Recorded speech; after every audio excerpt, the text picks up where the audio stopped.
In total, right about there, right? It uses more than 5 elements, ways and quantities that are unique to us. Not every living thing does it the same way. Take oxygen. We love this stuff. Side conversations need to stop. But it wasn't always this way. When life began, conditions were very different on Earth. To begin with, there was no oxygen in the air. To learn what put the O in our atmosphere, I traveled to Yellowstone National Park. David Ward has spent his professional life studying the Earth's most ancient organisms. Dave, you're a microbe expert, I hear. I am. I am a microbial biologist. I study microorganisms, and I'm particularly interested in how they evolve. When you say the earliest ones, how old are we talking about? We're talking 3-4 billion years ago. Yellowstone sits atop. Say again? Who's all been to Yellowstone? Only 3 of us? Oh, I'm sorry. I had never been there until just 2 summers ago. We went for a family vacation out west. So it's really pretty there. It's cool. The largest volcanic system in North America. That unusual geology creates hot, poisonous pools that Ward sees as a window into the past. You've installed a hot tub here? The park permits Ward to collect samples from these protected environments. So this is you. This is your office, huh? Yeah. Now, you are not actually allowed to be inside the rocks. You have to have special sampling permit. You stay here, and I'll go on across. Let me know if you need a bottle of water or something. What is that gizmo you have there? This is a thermistor. It takes temperature. Oh, we call that a thermometer. You know, scientists have to have fancy words for things. Scientists think that in order to get the energy they needed to live, some of the earliest forms of life required extremely hot water, mixed with elements like hydrogen, sulfur, and iron. But as the planet cooled, another ancient microorganism evolved and changed everything. They are called cyanobacteria, but we know them as blue-green algae. They found a way to get their energy from light and water, releasing oxygen as a byproduct, just like modern plants do. The evolution of cyanobacteria set the stage for all the plant and animal life that followed. And in fact, you can see that clearly here. You can see this orange to brown transition. Yeah. And, you know, this is one set of species, and then there's another, and then finally this third. Dave Ward offers to introduce me to one of my oldest living relatives, with the help of an ordinary drinking straw. And we'll take a sample here, and this is the real high-tech part. I used my high-tech soda straw. Just take aim and push the straw in and just immerse it into the liquid nitrogen. Wow, snap frozen for freshness, huh? Yep. The different colors are actually different species of microorganisms. Back in his lab, Ward prepares the sample. There we go. Here in the layers, we can see different species living together, separated by hundreds of millions of years of evolution. The thin greenish layer on the top is cyanobacteria, situated at the best spot to find light, water, and carbon dioxide for growth. And in the history of life, it's the cyanobacteria and us that truly came out on top. Take a peek here, Dave. As they spread out of the volcanic pools and colonized the planet, oh my gosh, these tiny organisms pumped out more and more oxygen. For a few 100 million years, oxygen simply reacted with the metals in the Earth's crust, and the planet slowly rusted. But eventually, the oxygen began to build up in the atmosphere. And those little bugs are still hard at work today. These little critters that are making half of the oxygen that all of the things requiring oxygen breathe today. So they're still at work making all of this oxygen. So cyanobacteria, in your notes, cyanobacteria. You could also just call it blue-green algae. That's fine. If you want to write down cyanobacteria, it is spelled like this. Cyanobacteria. And they said it's 50% of the atmospheric oxygen we have today, you know, the stuff that we breathe, it comes from blue-green algae. Who gets the credit, though? Usually, who gets the credit? The trees. The rainforests are the lungs of the planet, we hear, right? Well, if we're talking about CO2 versus oxygen in the atmosphere, actually the rainforests are at a net zero, because as much O2 as they're taking out, they're putting back just as much CO2 through things like decomposition, right? A rainforest is all plants, right? No, what else is in the rainforest? Animals. And then trees die and decompose, so you have decomposition. So you have a lot of CO2 being released from a rainforest too. It's a net zero. They should get more credit, by golly, than the trees. What makes up the other 50%? The trees and other plants. So grasses and weeds, shrubs, all the other plants. Yeah. All right, here we go. These microbes change the face of an entire planet. But where did the elements of life and all the other elements come from in the first place? Let's start at the very beginning with hydrogen. 1 proton and 1 electron. Around 90% of all the atoms in the universe are hydrogen, and they were all made by the Big Bang more than 13 billion years ago. But where did things go from there? The answer is in the stars. Like our own sun, a seething cauldron of hot gas, constantly turning hydrogen atoms into element number 2, helium. It's a process called fusion. All right. So let's set the stage for our solar system. Have you heard this before? You're made of stardust. You heard that before? It is true. So let's set the stage. Our solar system is about 4.5, 4.6, 4.7 billion years old. Okay. Before that, our star would have been a protostar. So in other words, it's gathering hydrogen, gravitationally accreting stuff, right? It gets bigger and bigger until finally it has enough mass, enough heat and pressure at the core of the sun, of the protostar, to actually begin fusing hydrogen into helium. Okay, this is a really basic way of showing it. It's not that simple, but for our purposes, it works. Okay, you take hydrogen and hydrogen, smash them together, you get helium. Okay, that's what our sun is still doing. Eventually, it will get to the point where it's running low on hydrogen. It'll start fusing helium into heavier atoms. Okay, at some point, it'll stop. We think it might be able to get to carbon. It'll start making carbon. It'll fuse lighter elements into carbon, and then it can't go further than that because we think our sun is just not massive enough. It's not a big enough, powerful enough star. Does that make sense? Okay. But there are other stars out there much larger than ours, much more powerful than ours, and they can fuse elements all the way down to iron. Okay. So fusion is responsible for making elements from helium up to iron in size. In smaller stars like ours, maybe get to carbon. In the biggest stars, we can go all the way to helium. Well, what about the rest of the stuff? What about the rest of the elements that we see? All heavier elements, anything heavier than iron, the only way we know of that those can be made is in supernova explosions. Okay, what the heck is a supernova? Have you ever heard of a nova? I'm not just talking about the television show we're watching. You've heard of a nova? What's a nova?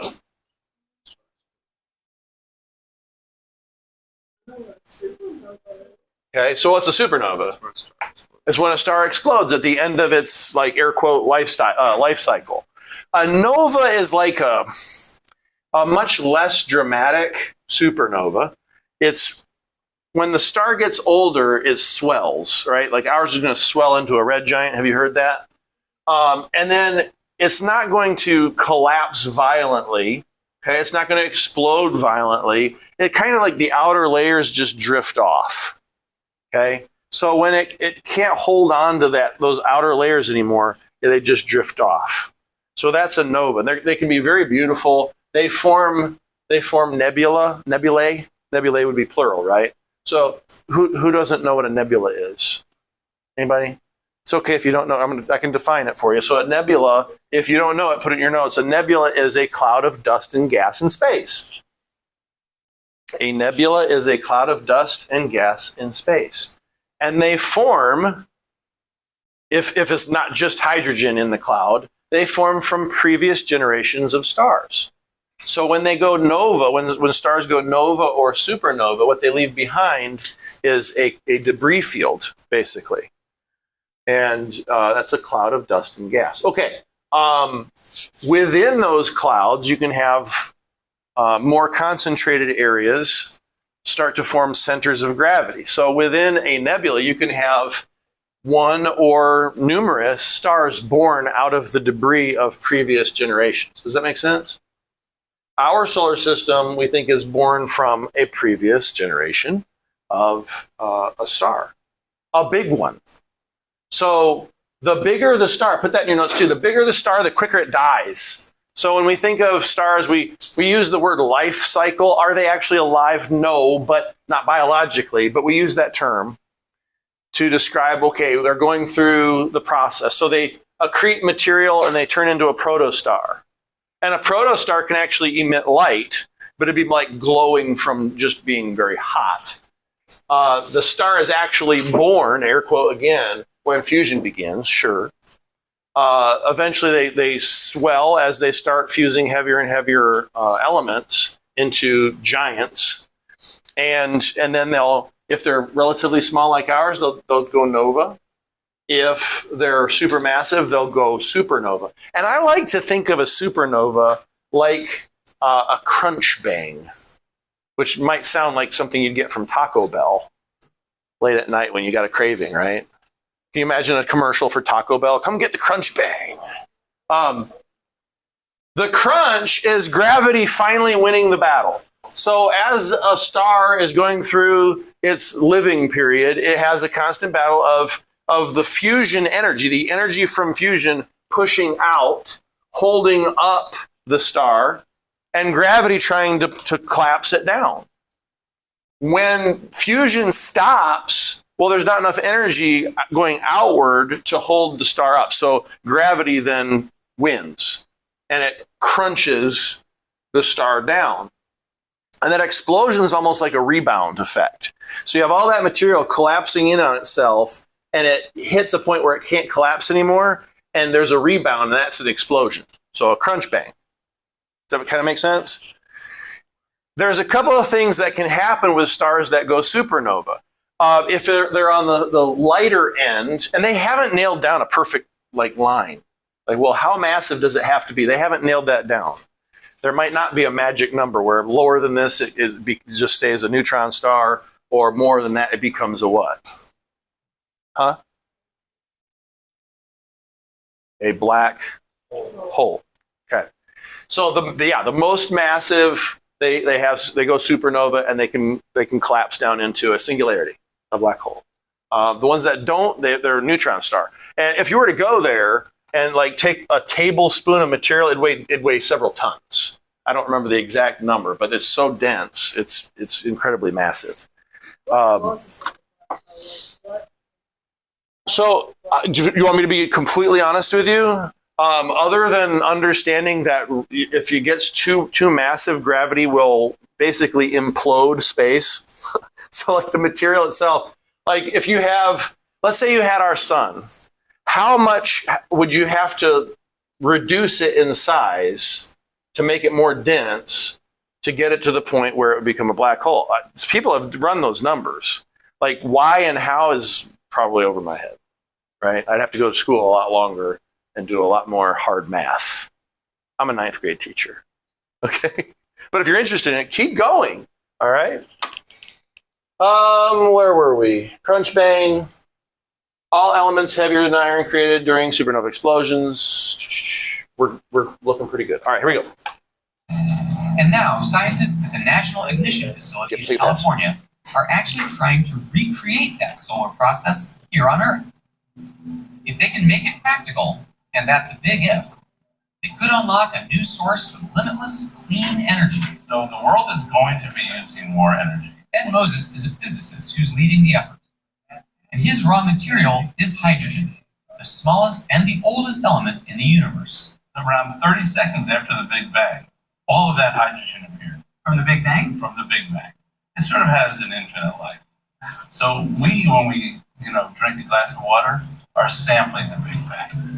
Fusion forces two hydrogen atoms to merge into a single. So what is a hydrogen atom?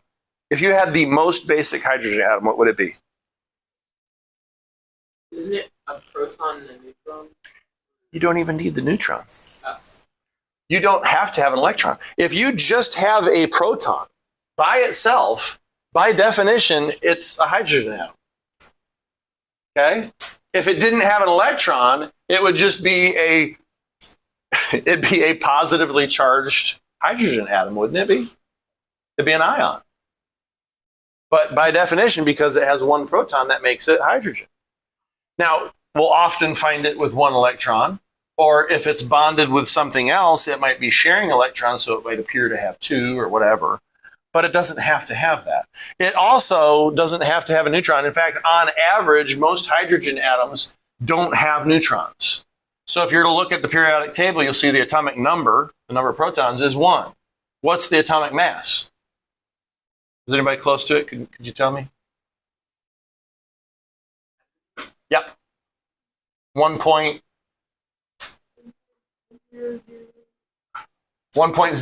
So in other words, only like 1 in 1,000 or whatever it is, hydrogen atoms has a neutron. So, and we actually have a name for that. We call it heavy hydrogen. There's another name for it that's more scientific. And water molecules that have heavy hydrogen, hydrogen with a neutron, we call it heavy water. And actually, heavy water plants or whatever, storage facilities and things like that, they're often associated with nuclear programs, right? So one of the reasons we know that they had a nuclear program in Nazi Germany in the 1940s is because they were gathering heavy water. The Iranians, more recently, what are you doing with all this heavy water? Why do you need so much heavy water? Because they have a nuclear program. Well, it's just for peaceful means. Then why? I could go on and on. They say it's for peace. Well, everybody else got nuclear power plants. Why can't we have them? Well, you only need a very small percentage of highly enriched uranium to run a power plant. They had like 90-something% highly enriched uranium. The only reason you would have that is if you were trying to make a bomb. Anyway. Helium atom. Pound for pound, it's the most energetic reaction in the cosmos. And that's what his facility would like to reproduce. We crash them together, and what happens is we turn mass into energy, just like Einstein told us. To do this, Ed's team focuses 192 of the world's most powerful laser beams onto a BB-sized capsule containing hydrogen atoms. This fuses them into helium atoms and releases a 100 million degree pulse of energy. The goal is to create a sustained fusion reaction, but right now it lasts only a billionth of a second. Stars create helium throughout their long lives, but in their old age, they run low on hydrogen and begin to fuse helium, creating larger and larger elements. And you'll start walking up the periodic table, making more and more elements. First you made helium, then you'll make lithium and beryllium and boron. And you can do this all the way up to iron. By the time it's fusing iron, a star is in its death throes. It begins to collapse, and if it's massive enough, that collapse leads to a powerful explosion called a supernova.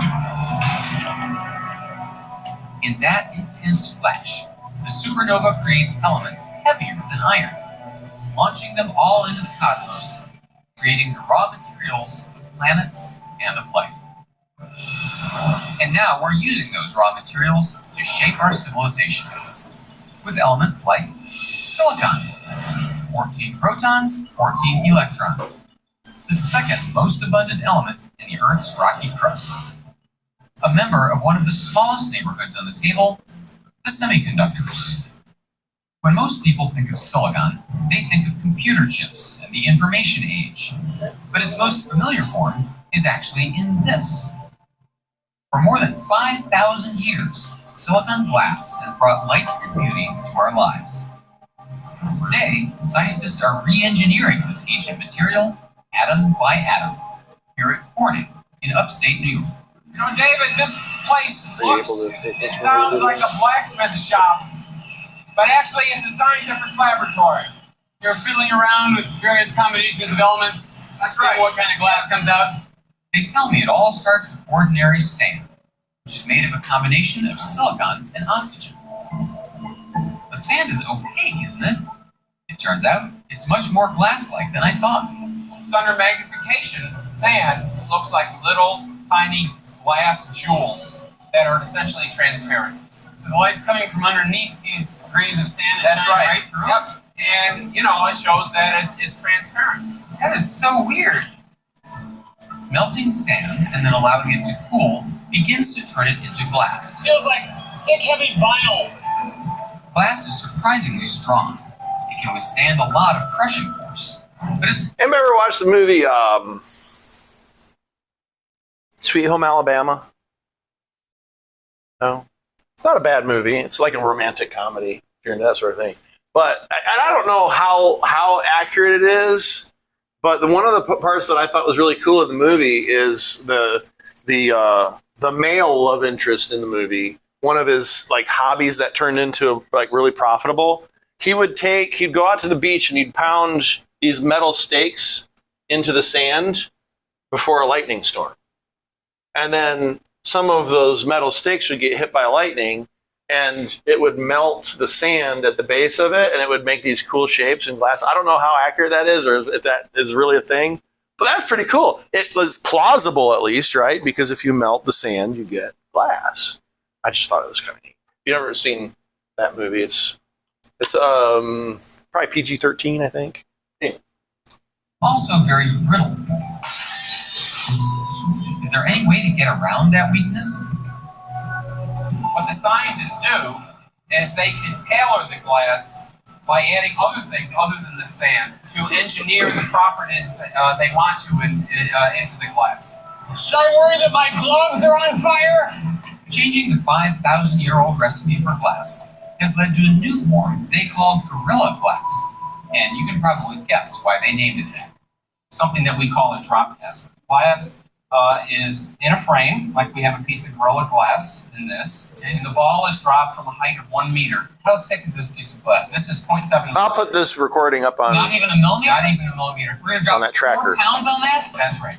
David, this is our hail. It shoots a ball of ice at 60 to 70 miles an hour. Ready, aim, hail! This is a sample of our special glass. This is plastic, dude. I can make a paper airplane out of this. Yeah. Didn't break. Oh my gosh, it's gonna fold it in half. There's a lot of it. Ready, aim, fire! The secret behind these weirdly durable forms of glass is engineering on the atomic scale. Sweet! Clearly it worked. The 70-mile-an-hour ball-sized hail did absolutely nothing to it.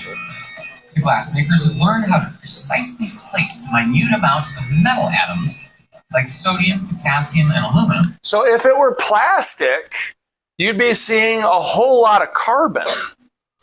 Okay, because plastics are made generally from what? Petroleum, right? Now you can get it from, you can have plant-based plastics too, right? Well, what are plants? They're carbon-based life forms, right? So if it were a plastic, you'd see a whole lot of carbon. Do you see any carbon there? No, what you see is a lot of silicon, which is what glass is made from. They're just adding some other things like aluminum and potassium and anything else, sodium in there. Yeah, Na is sodium, yeah. So to kind of change the properties of the glass, they add other ingredients to the silicon.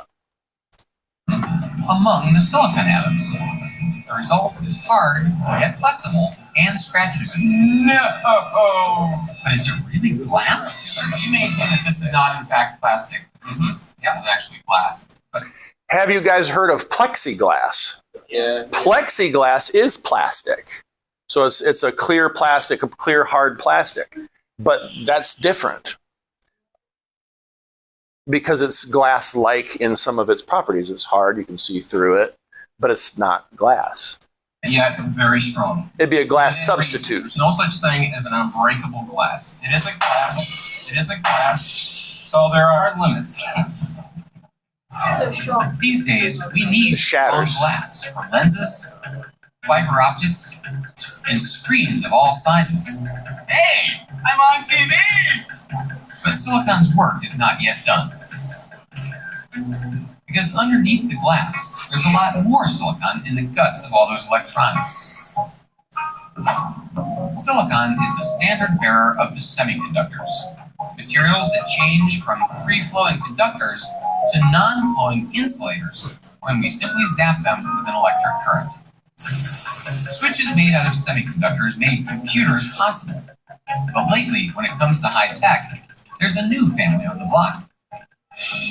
The rare earth. All right, so where the semiconductors are up here, they're basically on the dividing line between what and what? Metals and non-metals. Yeah, and a lot of the non-metals are gaseous at room temperature. But yeah, so the semiconductors, also known as metalloids or semi-metals, they're right along the dividing line between metals and non-metals.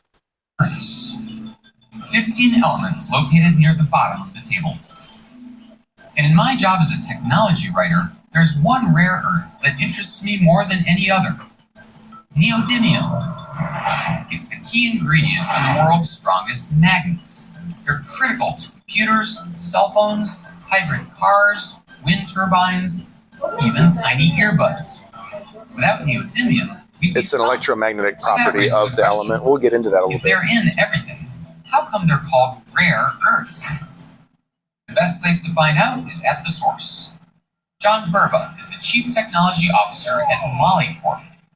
He's overseeing a $1 billion operation to bring this 50-year-old mine into the 21st century. So how many rare earth mines like this are there in the United States? One. This is it? This is it. One mine in the United States. And John tells me it's not even fully operational yet. So, where do rare earth minerals come from in the world? The majority of it comes from China, What kind of majority? like 98%. 98% of these minerals come from China? Yes. Then he breaks the news that the Chinese government has been limiting the export of these strategically important elements. Okay, if the Chinese government is limiting the export of those elements, what will that do to the price? Make it increase. It'll make the price increase. Okay. Now, so Molycorp is a private company, and they say, well, the price of these has gone up. So what do they want to do? They want to take advantage. Hey, this is a hot commodity. It's going for a good price. We can invest in this mine in America. China, keep your stuff. That's fine. We'll go into business. We'll take this older mine and update it. So they invest in this old mine so that it can produce again and be modernized. How much money do you think that would cost? Sure. I mean, if we wanted to investigate, I'm sure we could find out how much money Molycorp dumped into this mine to bring it into the modern age of mining. Sure. Go ahead and do me a favor. Somebody that's got their computer open, or you can open yours if you'd like. Google, like, what happened to Molycorp, the company that ran this mine out in California. What? You don't know? How do you spell it? Molycorp is MOLYCORP. What did you find? Bankruptcy. Yes, Bankruptcy. Okay, so they went bankrupt just a few years after this documentary was made. So let me spell it out for you guys. So Molycorp sees China's restricting export of these elements. That drives the price up. So they see a business opportunity. They invest into the mine. Just as they were getting close to being able to start really producing and making a profit, Chinese process. China said, oh, I see what you're doing there. You just invested all this money into the mine. We don't want American competition. We're going to flood the market, so they reverse their policy. China just reverses the policy. Now they're like, have as much as you want. What does that do to the price? It lowers the price. What does that do to Molycorp? It bankrupts them. They put all this money in expecting a certain dollar return on the investment, and they're not getting it because the price has collapsed. Seems like the fate of the free world could be riding on these rocks. Oh gosh, we're running out of time. Half sheet of paper. We'll stop there. Half sheet of paper, name on it. I want you to list as many of the 6 elements that you can remember that make up 97% of our bodies. 97, shh, don't talk. Quiet. You can share a piece of paper if you need to. Half sheet of paper. List. A whole sheet of I don't care. List as many of the 6 elements that you remember. Okay. So guess. What do you think are the 6 most prevalent elements in the human body? They make up 97% of our body. There's 6 of them. Try not to look at your notes. Put it away if you haven't looked at it yet. Wait, what was it? There's 6 elements that make up 97% of our bodies. List as many that you can remember. Yes. This was yesterday. So if you weren't here yesterday, what are you going to do? You're going to guess which elements do you think would make up 97% of the human body. When you are done with that, if we still have time, because we only have like a minute, you can tell me what you think you'd like to be when you grow up. That's kind of random. So the 6 elements, don't worry about spelling, get as close as you can. And then tell me what you want to be when you grow up. Yeah. You what? No, I mean on the paper. Write it down. But that's cool. That was not funny. Oh, sad. I got 3 of them. Good. Keep thinking. We still have a few, about a half a minute. I'm going to release you in about 30 seconds. You'll put your exit slip here if you're going to go out this door, or on that table over there if you're going to go out that door. Yep.